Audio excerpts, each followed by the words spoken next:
Hello everybody, आज का हमारा टॉपिक है रोटेशनल मोशन और दूसरा टॉपिक है टॉर्क। तो दोनों चीज़ों को समझेंगे साथ ही। आप ये देखिए कि रोटेशनल मोशन क्या होता है। कोई भी टॉप है यानी लट्टू है, वो अपनी एक्सिस पर रोटेट करता है। फ़ैन आपने देखा होगा अपनी एक्सिस पर रोटेट करता है। हमारी जो अर्थ है वो अपनी एक्सिस पर रोटेट करती है। तो ये सब रोटेशनल मोशन के एग्जाम्पल्स हैं। तो रोटेशनल मोशन में कोई भी बॉडी अपनी एक फिक्स्ड एक्सिस के अबाउट रोटेट करती है, यानी कि पूरी बॉडी के सभी पार्टिकल्स सर्किल में मोशन करते हैं। मान लिया कि आपके पास में एक ये 3 डायमेंशनल बॉडी है और ये उसकी एक्सिस है, फिक्स्ड कर दिया है हमने इस पॉइंट के अबाउट घूमने के लिए। मान लिया जैसे कि लट्टू है, उसमें आप एक कील लगा देते हो, तो वो जो कील है वही क्या होती है, उसकी एक्सिस ऑफ रोटेशन। तो ये हो गई आपकी एक्सिस ऑफ रोटेशन और इसी के अबाउट सारे पार्टिकल्स घूमेंगे। आपको पता है कोई भी बॉडी बहुत सारे पार्टिकल्स से मिलकर बनती है, तो ये पूरी बॉडी कई सारे पार्टिकल्स से मिलकर बनी हुई है। तो हमने मान लिया एक ये पॉइंट है, दूसरा ये है, तीसरा ये है, चौथा ये है, एंड सो ऑन। तो ये वाला जो पार्टिकल है ये इस सर्किल में घूमेगा। जब पूरी बॉडी घूमेगी अपनी एक्सिस के अबाउट, तो पहला पार्टिकल छोटे सर्किल में घूमेगा, अगला पार्टिकल जो उससे ज़्यादा डिस्टेंस पे होगा, परपेंडिकुलर डिस्टेंस ज़्यादा होगी, उससे बड़े सर्किल में घूमेगा, और नेक्स्ट पार्टिकल उससे बड़े सर्किल में घूमेगा, एंड सो ऑन। और पूरी बॉडी के सभी पार्टिकल्स सर्किल में घूमेंगे सिवाय उन पार्टिकल्स के जो कि एक्सिस ऑफ रोटेशन पर हैं। जो एक्सिस ऑफ रोटेशन पर जो पार्टिकल्स हैं वो अपनी ही पोजीशन पर इस तरीके से घूमेंगे। ठीक है, तो यानी कि जब भी बॉडी रोटेशनल मोशन में होती है तो उसी के सारे पार्टिकल्स एक कॉमन एक्सिस के अबाउट रोटेट करते हैं। यानी कि सभी के जो सर्कुलर मोशन है उनके जो सेंटर होते हैं, सर्किल का जो सेंटर होता है वो एक ही एक्सिस के ऊपर होगा, एक ही लाइन के ऊपर होगा, और इसी को आप क्या बोलेंगे, रोटेशनल मोशन। तो रोटेशनल मोशन स्टार्ट कैसे होता है, आप ये देखिए कि लीनियर मोशन पहले हम देखते हैं कैसे स्टार्ट होता है। कोई भी एक बॉडी है, मान लिया कि ये आपके पास में कोई बॉडी है और उसके सेंटर पे आपने फोर्स अप्लाई कर दिया, तो फोर्स अप्लाई करने से क्या होगा, डिस्प्लेसमेंट हो जाएगा, पूरी बॉडी आगे की तरफ चली जाएगी, तो डिस्प्लेटरी मोशन हो जाएगा या लीनियर मोशन हो जाएगा। तो लीनियर मोशन स्टार्ट करने के लिए आपने इसके ऊपर क्या अप्लाई किया, फोर्स अप्लाई किया। तो जो काम लीनियर मोशन के लिए फोर्स का है वही काम रोटेशनल मोशन के लिए टॉर्क का है। तो अब आप टॉर्क कैसे प्रोड्यूस करते हो, मान लिया आपके पास में एक ये डोर है, दरवाजा है, और दरवाजे में आपको पता है ये जो है लॉक होता है, कब्जे होते हैं। दरवाजे का जो कब्जा है जिसके अबाउट दरवाजा घूमता है, और यहाँ पे हैंडल लगा हुआ है दरवाजे का। आपको इसे खोलना है या बंद करना है, तो आप पुश करोगे या पुल करोगे। तो पुश करते टाइम या पुल करते टाइम आप यहाँ पर क्या अप्लाई कर रहे हो, एक फोर्स अप्लाई कर रहे हो। ये फोर्स आगे की तरफ अप्लाई कर रहे हो। मैंने इसे वेक्टर को ऐसे दिखा दिया है। फोर्स, मान लिया दरवाजा ऐसे है, आप आगे की तरफ धक्का दे रहे हो, तो ये आपने फोर्स लगा दिया। तो इस कब्जे से इस फोर्स तक की आप एक परपेंडिकुलर डिस्टेंस देखोगे, आर देखोगे, और इस परपेंडिकुलर डिस्टेंस में ये जो 90 डिग्री एंगल बन रहा है परपेंडिकुलर डिस्टेंस है। इस परपेंडिकुलर डिस्टेंस आर में आप किस चीज की मल्टीप्लाई कर दोगे, फोर्स की।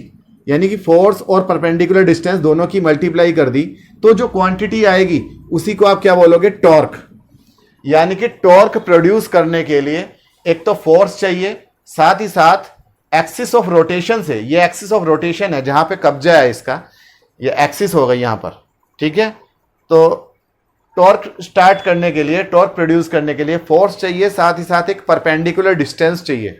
अगर परपेंडिकुलर डिस्टेंस आर 0 है, यानी कि आप दरवाजा खोलने के लिए इसके कब्जे पर ही फोर्स लगा रहे हैं, तो दरवाजा नहीं खुलेगा। Because if R is equal to 0, तो then magnitude of torque will be 0, tau will be 0। तो ये टॉर्क है। टॉर्क की यूनिट क्या आएगी, फोर्स की यूनिट मल्टीप्लाई परपेंडिकुलर डिस्टेंस की यूनिट, यानी कि इसकी यूनिट हो जाएगी न्यूटन इंटू मीटर। तो न्यूटन मीटर, ये न्यूटन माइनस मीटर नहीं है, मल्टीप्लाई है यहां पर, तो न्यूटन मीटर ये किस चीज की यूनिट हो जाएगी, टॉर्क की। अब आप देखिए कि टॉर्क प्रोड्यूस करने के लिए जरूरी नहीं कि एक फोर्स लगाएं और एक एक्सिस हो, ऐसा भी जरूरी नहीं है। दो फोर्स अगर हम एक साथ अप्लाई कर दें, मान लिया जो है आपके पास में कोई ये बॉडी है और इसके ऊपर आपने दो फोर्स एक साथ अप्लाई कर दिए, एक फोर्स इधर लगा दिया F, दूसरा फोर्स नीचे की तरफ लगा दिया F, तो दोनों फोर्सेस एक दूसरे के इक्वल हैं in magnitude but opposite in direction, और इनके बीच की डिस्टेंस कितनी है R। तो यहां पर भी टॉर्क प्रोड्यूस होगा और फॉर्मूला सेम होगा, torque will be equal to one force F multiply perpendicular distance between these two forces, इन दोनों फोर्सेज के बीच की परपेंडिकुलर डिस्टेंस। तो ये जो परपेंडिकुलर डिस्टेंस यहां से यहां तक की आप लिखोगे R, उसकी मल्टीप्लाई एक फोर्स में कर दोगे तो आपको क्या मिल जाएगा, मैग्नीट्यूड ऑफ टॉर्क। तो ये तो हो गई टॉर्क के मैग्नीट्यूड की बात। टॉर्क क्या है, एक वेक्टर क्वांटिटी है। तो अगर हम इसे प्रिसाइजली लिखें वेक्टर की फॉर्म में, तो टॉर्क का फॉर्मूला आ जाएगा vector tau is equal to vector R cross vector F। Torque जो होता है वो R और F की मल्टीप्लाई करके आता है, वो भी क्रॉस मल्टीप्लीकेशन। क्रॉस मल्टीप्लीकेशन जब आप करते हैं तो यहां पर इसे आप खोलेंगे तो एग्जैक्ट फॉर्मूला आ जाएगा RF साइन थीटा और इनटू n कैप। दो वेक्टर्स की वेक्टर प्रोडक्ट आपने देखा होगा, vector A cross vector B 11th class में ही है। दो वेक्टर्स का वेक्टर प्रोडक्ट क्या होता है, उनके मैग्नीट्यूड का मल्टीप्लाई साइन थीटा, और एक आता है यूनिट वेक्टर यानी कि डायरेक्शन प्रोवाइड करने के लिए इसका काम है। N cap is a unit vector जो कि R और F दोनों के परपेंडिकुलर है, R और F फोर्स के और इस डिस्टेंस के दोनों के परपेंडिकुलर डायरेक्शन में है। तो ये टॉर्क का फॉर्मूला हो गया vector tau is equal to RF sine theta N cap. तो ये एग्जैक्ट फॉर्मूला है because torque is a vector quantity.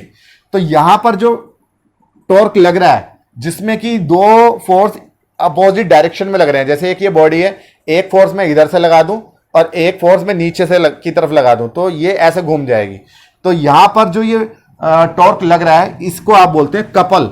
तो ये वाला टॉर्क हो गया आपका स्पेशल टाइप का टॉर्क जिसमें दो अपोजिट डायरेक्शन में फोर्स लगते हैं, इक्वल मैग्नीट्यूड के लगते हैं, तो इसे बोलते हैं आप कपल। जैसे कि आप गाड़ी का स्टीयरिंग घुमाते हैं तो एक हाथ से आप क्या करते हैं, फोर्स आगे की तरफ लगाते हैं, दूसरे हाथ से फोर्स पीछे की तरफ लगाते हैं, तो वहां पे क्या लगता है, आप कपल लगा रहे हैं और couple is a special type of torque. ठीक है, इसी तरह से आप किसी टोटी को घुमाते हैं, टैप को घुमाते हैं, तो टैप घुमाने के लिए फिंगर से आप क्या करते हैं, आगे की तरफ पुश करते हैं और अंगूठे से पीछे की तरफ पुश करते हैं, घुमाते हैं इस तरीके से। तो यहां पर भी आप क्या लगा रहे हैं, कपल लगा रहे हैं, यानी कि एक टॉर्क अप्लाई कर रहे हैं। तो टॉर्क लगाने से चीजें घूम जाती हैं, रोटेट कर जाती हैं, तो इस टर्निंग इफेक्ट को ही आप क्या बोलते हो, टॉर्क।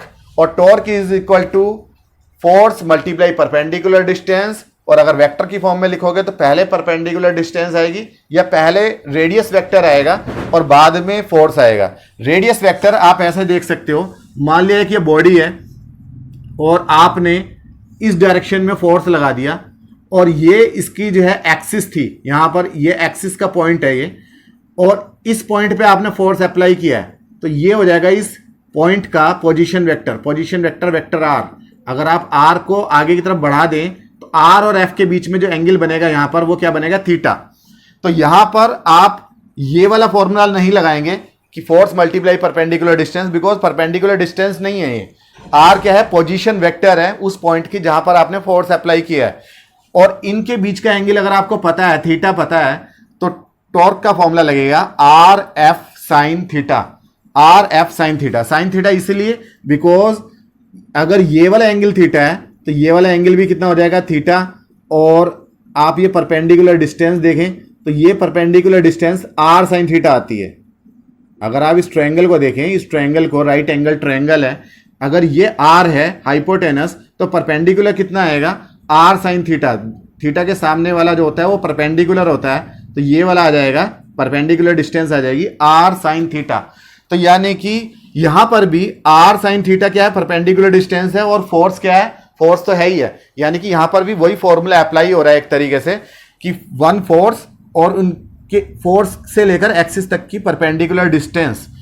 और कपल के लिए आप वन फोर्स मल्टीप्लाई दोनों फोर्सेस के बीच की परपेंडिकुलर डिस्टेंस लेते हैं। तो हर कंडीशन में फॉर्मूला वही है, फोर्स मल्टीप्लाई परपेंडिकुलर डिस्टेंस। लेकिन अगर आपको पोजीशन वेक्टर दे रखा है किसी पॉइंट का तो आपको लिखना चाहिए tau is equal to vector R cross vector F.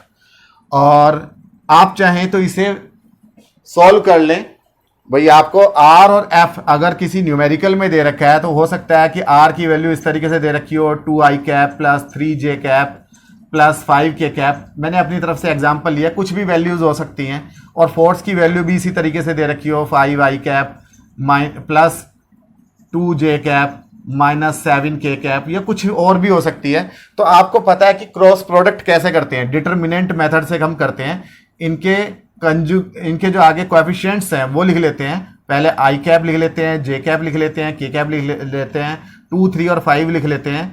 ये हम पहले डिस्कस कर चुके हैं। 5, 2 और -7 लिख लेते हैं।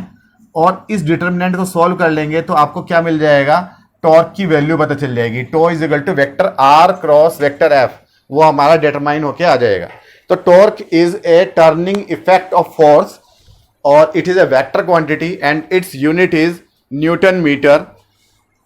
तो उम्मीद है कि आपको ये समझ में आया होगा। मिलते हैं अपनी नेक्स्ट वीडियो में, तब तक के लिए थैंक यू।